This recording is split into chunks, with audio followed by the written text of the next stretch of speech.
Assalamualaikum warahmatullahi wabarakatuh.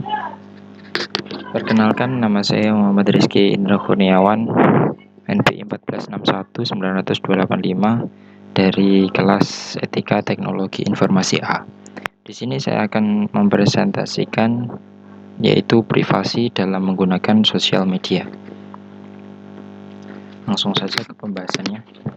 Sebelum ke pembahasannya, kita bedah dulu antara definisi umum antara privasi dan sosial media.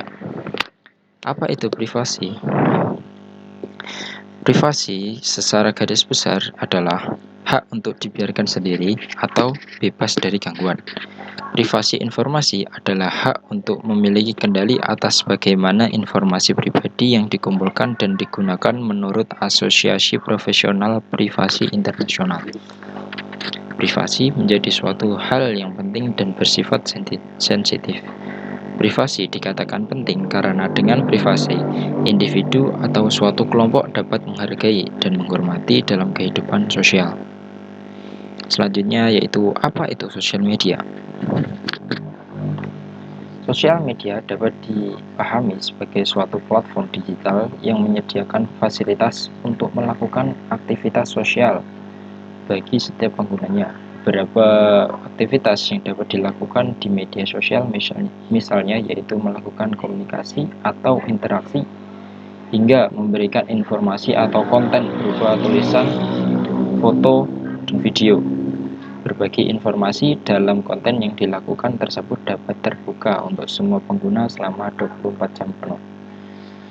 Setelah mengetahui dan memahami mengenai sosial media sendiri, pada dasarnya adalah bagian dari pengembangan internet. Kehadiran beberapa dekade lalu telah membuat media sosial dapat berkembang dan bertumbuh secara luas dan cepat seperti sekarang. Hal inilah yang menjadikan semua pengguna yang tersambung dengan koneksi internet dapat melakukan proses penyebaran informasi atau konten kapanpun dan dimanapun.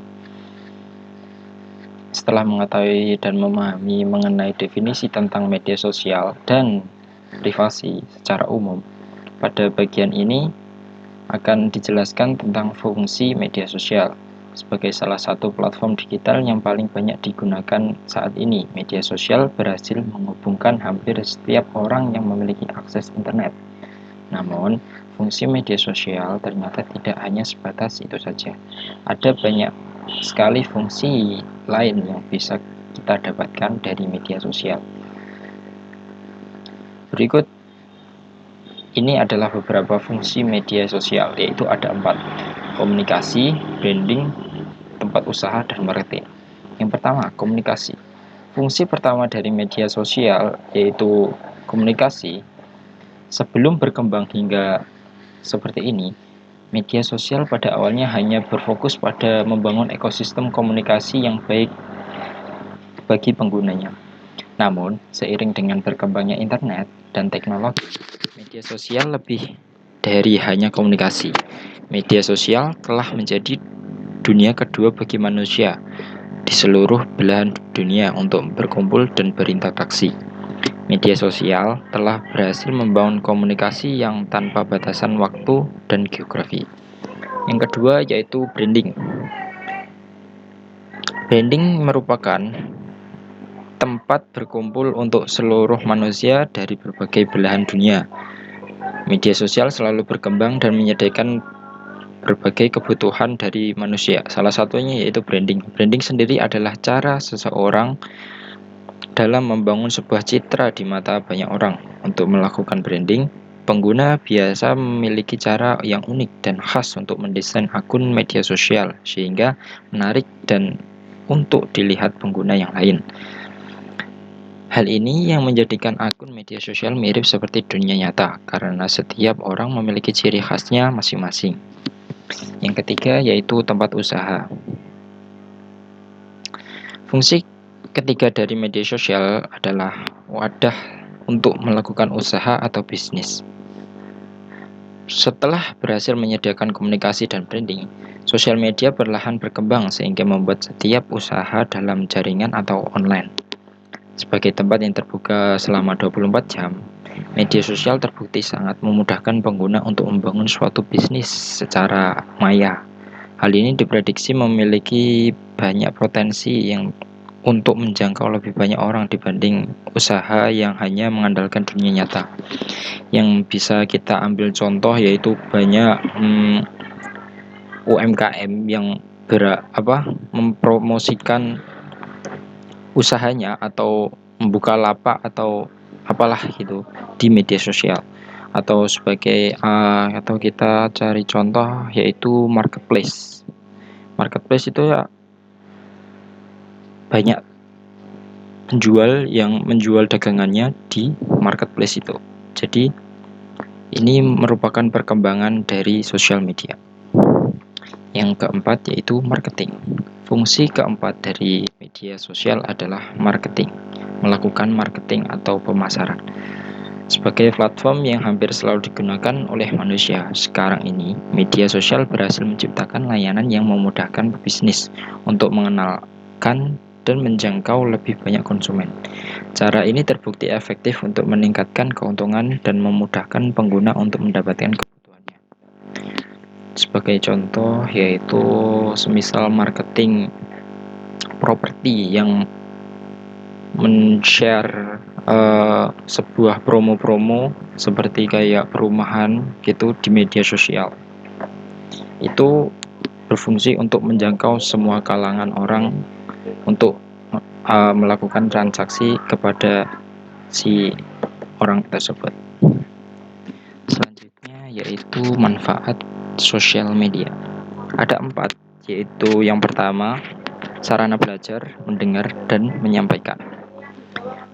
Beberapa platform media sosial yang sekarang tersedia bisa kita manfaatkan untuk belajar, mulai dari mencari berbagai informasi, data, hingga isu yang sedang hangat di masyarakat. Selain itu, media sosial juga dapat kita gunakan sebagai sarana untuk berbagi informasi kepada para pengguna lainnya, baik teman di dunia nyata maupun teman di dunia maya. Yang kedua yaitu sarana dokumentasi, administrasi, dan integrasi. Manfaat kedua yang bisa kita ambil atau kita dapatkan dari menggunakan media sosial adalah membuat dokumentasi, administrasi, hingga integrasi. Aplikasi media sosial pada dasarnya adalah sebuah tempat untuk kita menyimpan berbagai konten, mulai dari profil, informasi, reportase, kejadian, rekam peristiwa, sampai pada hasil riset-riset kajian. Tidak hanya itu, ini adalah beberapa manfaat dari media sosial, seperti membuat blog organisasi, melakukan integrasi berbagai lini pada suatu perusahaan, membagikan konten yang relevan sesuai target masyarakat, dan aktivitas operasional organisasi. Yang ketiga yaitu sarana perencanaan, strategi, dan manajemen. Manfaat yang ketiga dari media sosial sebagai sarana perencanaan, strategi, dan manajemen di tangan para ahli manajemen dan marketing. Media sosial bisa berubah menjadi salah satu senjata yang digunakan untuk melancarkan perencanaan dan strateginya. Misalnya saja untuk melakukan promosi, menggait pelanggan setia, menjadikan pasar, mendidik publik, hingga mengumpulkan tanggapan dari para konsumen atau masyarakat. Yang keempat, ya sekaligus yang terakhir dari manfaat sosial media, yaitu sarana kontrol, evaluasi, dan pengukuran. Media sosial sendiri dapat digunakan untuk melakukan kontrol terhadap organisasi, sekaligus melakukan evaluasi, mulai dari perencanaan dan strategi.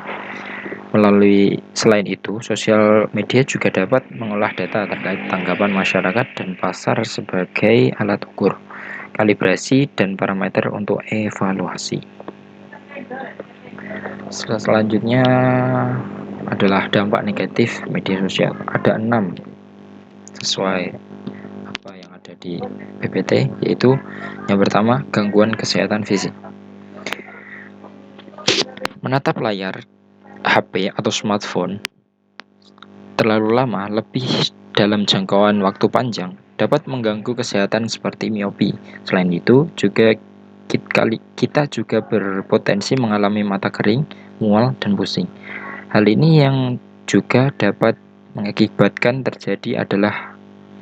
hal ini dapat memicu rasa sakit atau pegal pada leher karena terlalu lama menunduk. Yang digambarkan dari kesehatan fisik ini ketika kita menggunakan handphone atau gawai laptop yang menggunakannya secara duduk. Jadi kalau menunduk terlalu lama itu akan pegal-pegal. Yang kedua yaitu menimbulkan gangguan mental. Seseorang kerap kali menggunakan media sosial untuk mengekspos kehidupan pribadi demi terciptanya citra tertentu di mata orang lain. Oleh karena itu, kita akan sering melihat konten-konten yang mengundang kekaguman, ketertarikan, bahkan keinginan untuk mendapat melakukan atau memiliki hal yang sama dengan orang tersebut. Tanpa disadari, kita akan membandingkan diri dengan orang lain, merasa iri sehingga gelisah, cemas, mudah emosi, bahkan sampai frustasi. Yang ketiga yaitu terpapar konten negatif. Ada jutaan informasi dengan berbagai bentuk konten yang dapat diakses dengan mudahnya. Media sosial yang menjadi platform berbagi konten dari para pengguna sangat berpotensi memunculkan konten-konten negatif dengan unsur sara. Konten tersebut tidak baik untuk dikonsumsi oleh masyarakat, terutama anak-anak serta remaja yang di bawah umur. Terpapar yang keempat yaitu terpapar hoaks. Karena banyaknya informasi yang tersebar di media sosial, terkadang membuat masyarakat sulit membedakan antara informasi yang valid atau sekedar berita bohong atau hoax. Karena itu, kita wajib mengecek validitas sebuah informasi terlebih dahulu dari sumber terpercaya dan tidak langsung percaya pada informasi sepintas yang tidak jelas di media sosial. Yang keenam, mengganggu relasi. Mengganggu relasi menggunakan media sosial secara terus-menerus membuat kita menjadi lebih fokus pada dunia maya dibanding dunia nyata. Hal ini menyebabkan relasi di dunia nyata menjadi renggang, baik dengan teman, orang tua, maupun sahabat mungkin, atau masyarakat. Bukan tidak mungkin, hal tersebut membuat kita menjadi pribadi yang lebih tertutup dan sulit bersosialisasi, atau bisa dibilang introvert. Yang keenam yaitu memicu kejahatan. Ketika bermedia sosial, tindak tanduk juga harus diperhatikan. Sebisa mungkin hindari berkomentar atau membuat sesuatu yang tidak menyenangkan di media sosial. Tentu hal ini bisa membuat orang lain sangat marah sehingga mengincar kita di dunia nyata. Data personal juga harus dijaga dengan baik agar informasi tersebut tidak digunakan oleh pihak yang tidak bertanggung jawab. Selanjutnya yaitu cara menjaga atau mencegah kebobolan privasi di media sosial. Ada 5, yaitu menggunakan jenis kata sandi yang unik. Langkah awal yang bisa kita lakukan untuk menjaga privasi akun media sosial adalah dengan membuat kata sandi yang unik. Walaupun sebenarnya kata sandi yang tidak sulit dapat mudah kita masuk ke dalam akun orang sering kali lupa. Namun, begitu juga dengan orang lain yang mudah untuk masuk ke akun media sosial menggunakan kata sandi tersebut. Oleh karena itu, kita bisa membuat kata sandi yang sedikit panjang dengan kombinasi angka dan huruf kapital. Jika kita takut lupa, maka tinggal mencatat di note maupun fitur-fitur khusus yang ada di smartphone atau handphone. Namun pastikan juga jika fitur yang akan digunakan tersebut aman. Yang kedua yaitu menerapkan metode autentikasi 2 faktor. Tips selanjutnya ini memang bisa dikatakan cukup merepotkan, seperti mengharuskan kita untuk memasukkan nomor ponsel, memasang alamat email kedua, dan masih banyak lainnya.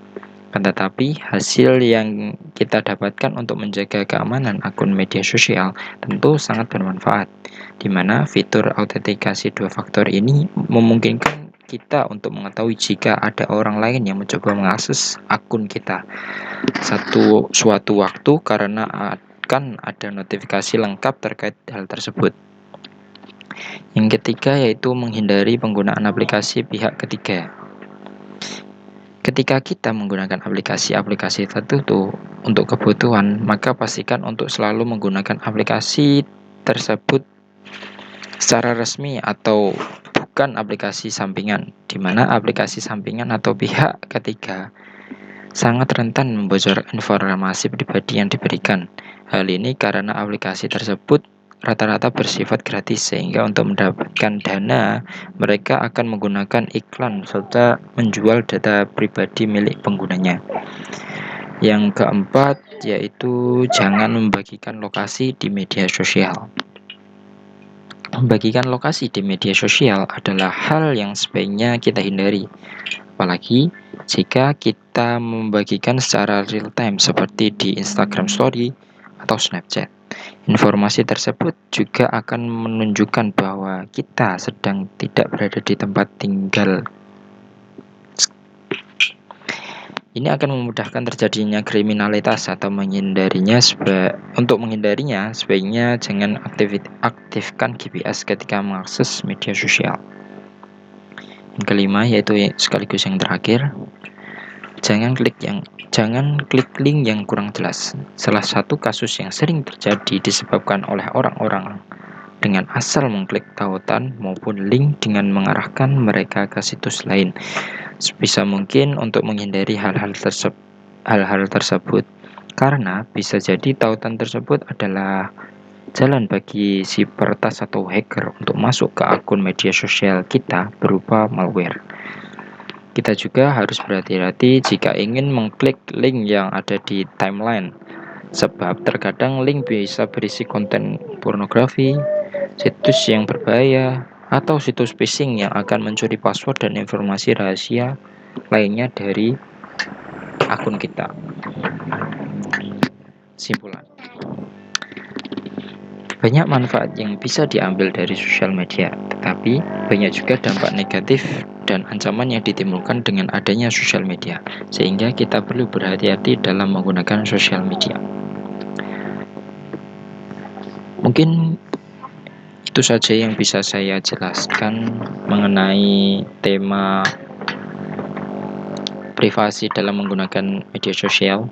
Kurang lebihnya saya mohon maaf. Akhir kata, wassalamualaikum warahmatullahi wabarakatuh.